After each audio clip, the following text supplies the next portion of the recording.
මොනවා කෑවත් මහත් වෙන්නේ නෑ. හොඳට බඩගිනියෙන්නේ නෑ. ඔබත් මේ වගේ ප්‍රශ්න නිසා කනස්සල්ලෙන්ද ඉන්නේ? කෙට්ටු ඇඟ පිරිපුන් කරගන්න එක හිතන තරම් අමාරු දෙයක් නෙවෙයි. අද අපි බලමු කිසිම අතුරු ආබාධයක් නැතුව ඊටාම සාර්ථකව ඔබේ සිරුරේ බර වැඩි කරගන්න පුළුවන් ප්‍රායෝගික ක්‍රම 5ක් ගැන. 1. කැලරි වැඩිපුර ලබා ගැනීම. සරලවම කිව්වොත් ඔබ දිනකට දහනය කරන ශක්තියට වඩා වැඩි ශක්තියක් ආහාර මගින් ලබා ගත යුතුයි. මේ සඳහා බත්, අල, පාන් වගේ කාබෝහයිඩ්‍රේට් බහුල ආහාර වේල්වල ප්‍රමාණය වැඩි කරන්න.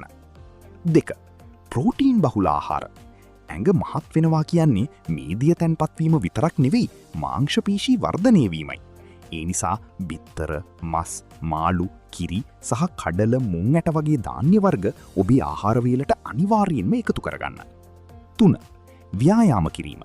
නිකම්ම කාලා නිදාගත්තොත් වෙන්නේ බඩ විතරක් ඉදිරියට එන එකයි.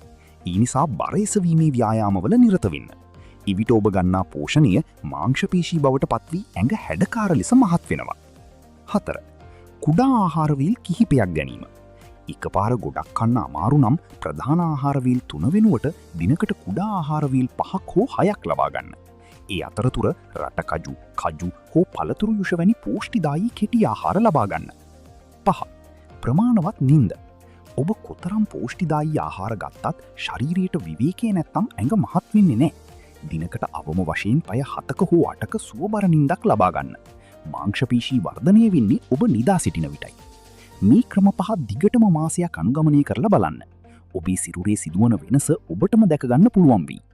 වීඩියෝ එක වටිනවා නම් යාළුවන්ටත් බලන්න ෂෙයා කරන්න. සුබ දවසක්.